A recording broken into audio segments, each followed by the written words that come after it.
पश्चिम की ओर चलती सहमी हवाएं भयनगर के पुराने जर्जर हो चुके खंडहरों से टकराती हुई इस जगह का इतिहास कुरेद रही थीं।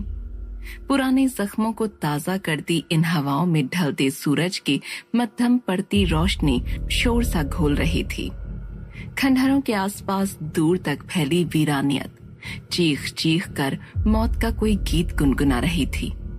मलबों में धंसी न जाने कितनी ही लाशें आज भी इन खंडहरों के नीचे दफन थीं। 300 साल पुराने इस मौत के ढेर की ओर बढ़ते योगी अमृत जैसे उस आवाज के वश में हो जो रह रहकर उन्हें पुकार रही थी, उन्हें पास बुला रही थी। आ जाओ योगी अमृत, आ जाओ। योगी अमृत बिना किसी को बताए इस आवाज की ओर बिना रुके लगातार चलते जा रहे थे।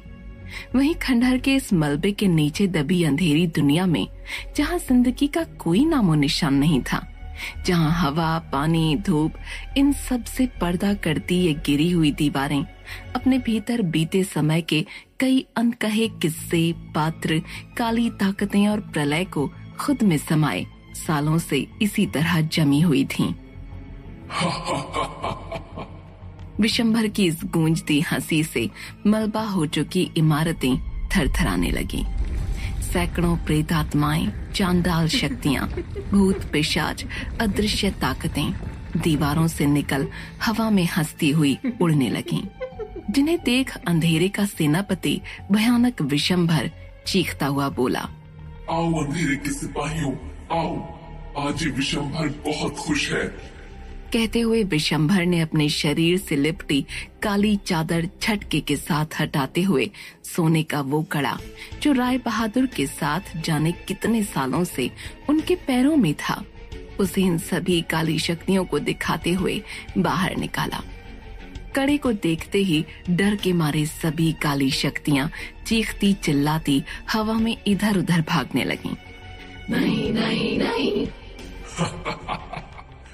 काली शक्तियों को यूं तितर बितर होता देख विशंभर ठहाका मार कर हंसने लगा और बोला, घबराने की जरूरत नहीं है सिपाहियों, ये अब अंधेरे के वश में है, अंधेरी ताकतों का हिस्सा है।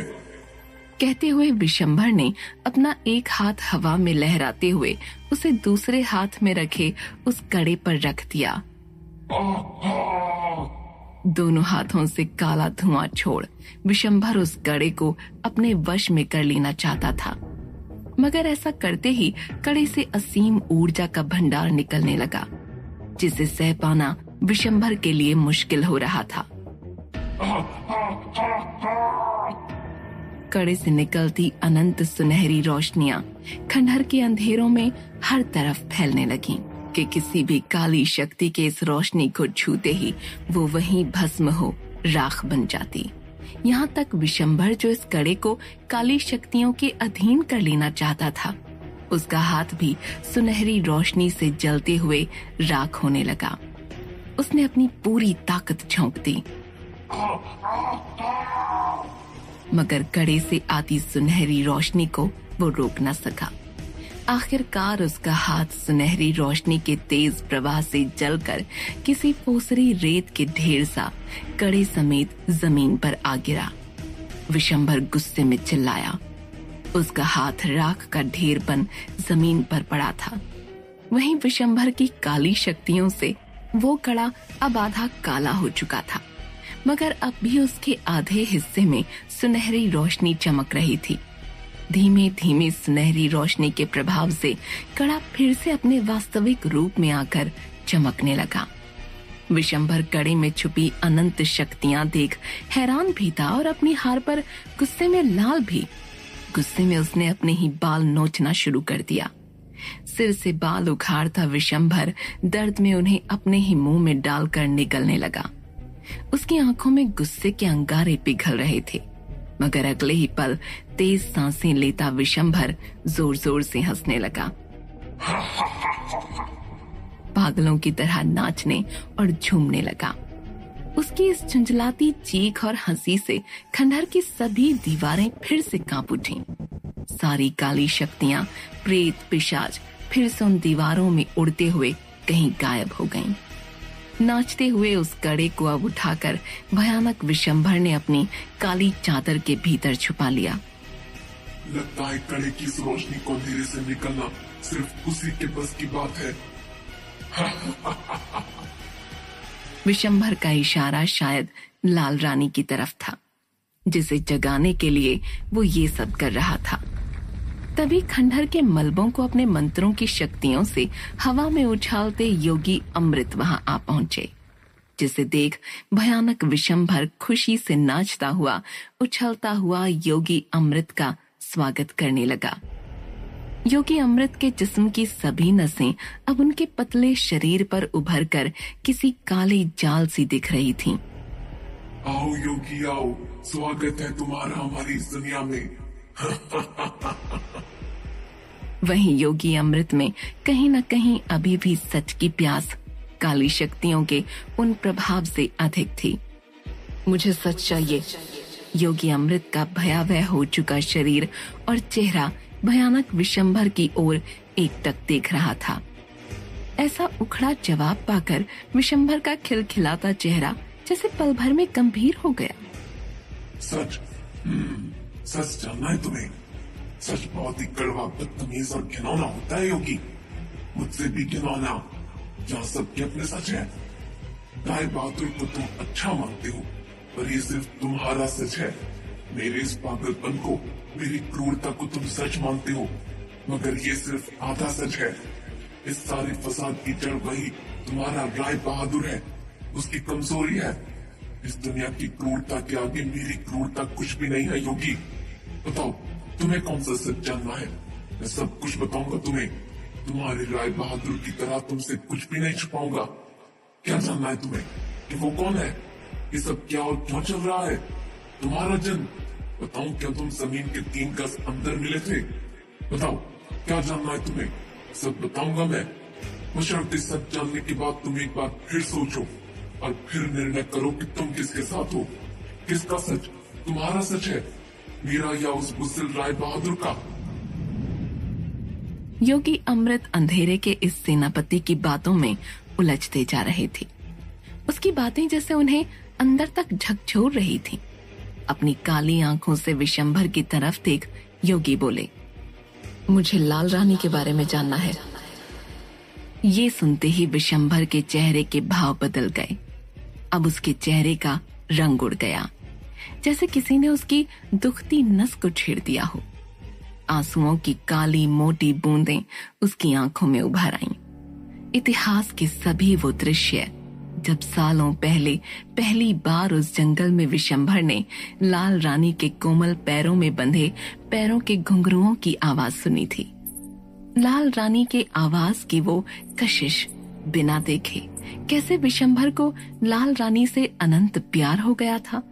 साफ हृदय से हुआ वो पाकीज़ा प्यार, इतना कि वो कौन है, क्या करती है, इससे विशंभर को कोई फर्क नहीं पड़ता था।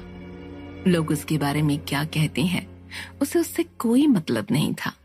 बस उस आवाज की कशिश और कहीं दूर नाच रही लाल रानी के पैरों की उन थाप ने जैसे कुछ ही पलों में विशंभर के दिल की जमीन को फाड़ कर उसमें लाल रानी के प्यार के बीज बो दिए हों, जिसकी फसल सालों बाद आज भी विशंभर के दिल में लहलहा रही थी।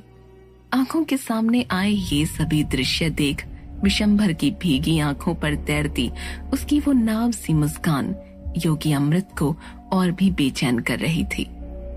कौन है लाल रानी? योगी अमृत ने फिर पूछा। क्यों राय बहादुर ने तुम पर कोई वार नहीं किया? कैसे जानते हो तुम राय बहादुर को? क्या रिश्ता है तुम्हारा? ये सवाल जैसे विशंभर के हृदय पर दूसरा आघात था, जिससे उसकी आंखों से बहती वो काले आंसुओं की नदी और भी गहरा गई। उसकी मुस्कान की वो नाव जैसे पल भर में आंसुओं के उस तेज आवेग में डूबकर उसमें समा गई। विशंभर चुप होते हुए भी जैसे आंखों से बोल रहा था। इधर समय के दूसरे छोर पर बेहोश श्रावणी को कुछ कुछ होश आने लगा था। धुंधली नजरों से आसमान की ओर ताकती श्रावणी किसी जंगल के बीचों बीच पीपल के पेड़ के नीचे लेटी हुई थी। होश आते ही श्रावणी झटके से उठ बैठी। वो यहाँ कैसे पहुंची? उसे कुछ याद नहीं था। बहुत कोशिश करने पर भी वो गुफा जिससे वो सुनहरी रोशनी आ रही थी, वो सुनहरा पंछी श्रावणी का उस गुफा के सामने होना, उसके बाद उसे कुछ भी याद नहीं था। श्रावणी का सिर दर्द से फट रहा था। श्रावणी उठ खड़ी हुई और समय के इस छोर पर अकेली फंसी श्रावणी को कुछ पता नहीं था कि वो आगे क्या करने वाली है, कैसे वो वापस अपने घर भयनगर पहुंचेगी। उसे पता थी तो केवल एक बात कि उसे राय बहादुर को ढूंढना है। सिर्फ वही है जो उसे वापस उसके घर ले जा सकते हैं। यही सोचते हुए श्रावणी तेजी से आगे बढ़ने लगी। अपने विचारों में श्रावणी इतनी खो चुकी थी कि उसे और कुछ ध्यान ही नहीं था। मगर अचानक कुछ सोचकर उसके कदम सहसा रुक गए। श्रावणी पलटी। वो पीपल के पेड़ जिसके नीचे वो लेटी थी, वो अब भी श्रावणी के पीछे ही था। श्रावणी कुछ सोच फिर पेड़ की तरफ बढ़ी, मगर पीपल का पेड़ सामान्य रूप से श्रावणी के और करीब आ रहा था। क्या समय के विपरीत होने के बाद भी सब कुछ सामान्य कैसे है? राय बहादुर ने तो कहा था कि समय के विपरीत होने के कारण उनके लिए इस जगह पर सब कुछ उल्टा होगा। तभी पास बह रही झील की तरफ श्रावणी की नजरें पड़ी। वो दौड़ती हुई उस झील की तरफ बढ़ी, मगर जैसे ही श्रावणी ने झील में झांक कर देखा, वो हैरान रह गई। यहाँ भी उसका प्रतिबिंब सामान्य था। उसका चेहरा झील के ठहरे पानी में दिख रहा था, न कि उसकी पीठ, जैसा कि समय के विपरीत होने के कारण पहले वाली झील में दिख रहा था। श्रावणी ने झील में दिख रही अपनी परछाई की तरफ हैरानी से देख अपने बदले रूप श्रृंगार को देखा, अपने इस नए रूप को देखा, जिसे देख वो हैरान रह गई। चेहरे का ये नवीन उजलापन, यौवन से भरपूर स्वस्थ कसा हुआ शरीर, झुमके, हार, ये श्रृंगार, खूबसूरत लाल शाही वस्त्र, सिर पर ये ताज और गले में एक लाल धागे में बंधी राय बहादुर की वो बाली, जिसे राय बहादुर ने श्रावणी को हमेशा अपने साथ रखने को कहा था। हकीकत क्या है और छलावा क्या? श्रावणी को कुछ समझ नहीं आ रहा था। खुद का ये नया रूप देख उसे खुद पर भी यकीन नहीं हो रहा था। तभी पीछे किसी के होने के आभास से श्रावणी चौंक कर पलटी, मगर पीछे से गुजर रहा किसान श्रावणी को देख डरते हुए कुल्हाड़ी जमीन पर फेंक घुटनों के बल जमीन पर बैठ श्रावणी के सामने बार बार सिर झुकाने लगा। श्रावणी को कुछ भी समझ नहीं आ रहा था। वो हिचकिचाते हुए वहां से भागी, मगर वो किसान अब भी जमीन पर घुटनों के बल बैठा श्रावणी को सिर झुकाए देख रहा था। तेज चलती हुई श्रावणी ढलान से होती हुई भावनगर में लगे मेले में जा पहुंची, जहां श्रावणी को देखते ही लोग अविश्वास में तुरंत डरते हुए जमीन पर घुटनों के बल बैठ उसी तरह बार बार सिर झुकाने लगे जैसे वो किसान कर रहा था। हैरान परेशान श्रावणी अब तक ये समझ चुकी थी कि कुछ तो अलग है, कुछ तो गलत है उसके इस रूप में, वरना वो सभी लोग जिन्हें वो जानती तक नहीं, वो सभी उसके सामने ऐसे सम्मान में झुककर उसे प्रणाम क्यों कर रहे हैं? श्रावणी ने वहां से निकलते हुए जल्दी से एक दुकान से लाल चुनरी उठाई, उसे अपने चेहरे पर बांध लिया जिससे कि लोग उसे पहचान न पाएं। श्रावणी लोगों से बचने के लिए फिर उसी ढलान के ऊपर चढ़ती हुई तेजी से अब जंगल के दूसरी तरफ भागने लगी। तभी अचानक उसकी आंखों में अजीब दृश्य उभरने लगे। वही वीरान पहाड़, वो गुफा में भागकर गायब हुआ वो सुनहरी रोशनी वाला हिरण, गुफा के अंदर से आई वो तेज सुनहरी रोशनी, वो आवाज, आ जाओ श्रावणी, हम कब से तुम्हारा इंतजार कर रही हैं। श्रावणी अंदर आ जाओ। हवा में तैरती हुई गुफा से निकलती सुनहरी रंग की वो 9 खूबसूरत कुमारियां, जिनकी लंबाई श्रावणी से कई गुना अधिक थी, जिनकी खूबसूरती अप्रतिम थी। उनके हाथों से निकलती वो रोशनी जो श्रावणी के शरीर को ठंडी हवा सा सुकून पहुंचा रही थी। उनके कहे वो गूंजते शब्द, चिंता मत करो श्रावणी, तुम अकेली नहीं हो, तुम समय के विपरीत जरूर आई हो, पर जब तक यहाँ हो समय के साथ चलोगी। यहाँ तुम्हें कोई नहीं जानता, तुम राजकुमारी हो, दमयंती, नरेंद्र सिंह, भावनगर। श्रावणी उन चमत्कारिक 9 कुमारियों की वो धुंधली हो चुकी बातें याद करने की कोशिश कर रही थी कि तभी चमकती तलवार और भाले की आवाज श्रावणी के कानों में पड़ी। श्रावणी ने पेड़ के पीछे से छुपकर देखा। चिलचिलाती धूप में एक युवा वीर तलवारबाजी का अभ्यास कर रहा था। कसा लंबा चौड़ा बदन, ऊंची कदकाठी, पसीने से तर इस युवा की पीठ श्रावणी की तरफ थी। उसका चेहरा विपरीत दिशा में एक पुरानी झोपड़ी की तरफ था। ये युवा वीर कोई और नहीं, किशोरावस्था के राय बहादुर थे। पेड़ के पीछे लहराता श्रावणी के चेहरे पर बंधा दुपट्टा साफ दिख रहा था। उसके सिर पर सजे ताज से पेड़ की छाल पर निशान बन रहे थे, जैसा योगी अमृत ने राय बहादुर के विचार चक्र में देखा था। ठीक वैसा ही दृश्य सामने था, जैसा कि भयानक विशंभर ने कहा था। इतिहास फिर से लिखा जा रहा था। क्या अंधेरे का सेनापति विशंभर अपने इरादों में कामयाब हो जाएगा? क्यों विशंभर पर राय बहादुर ने कोई वार नहीं किया? सुनहरी कुमारियों का राज क्या है? श्रावणी के इस बदले रूप का राज क्या है? इतिहास के किस पन्ने को फिर से लिखा जा रहा है? जानने के लिए जुड़े रहिए और सुनते रहिए भयनगर, सिर्फ और सिर्फ पॉकेट FM पर।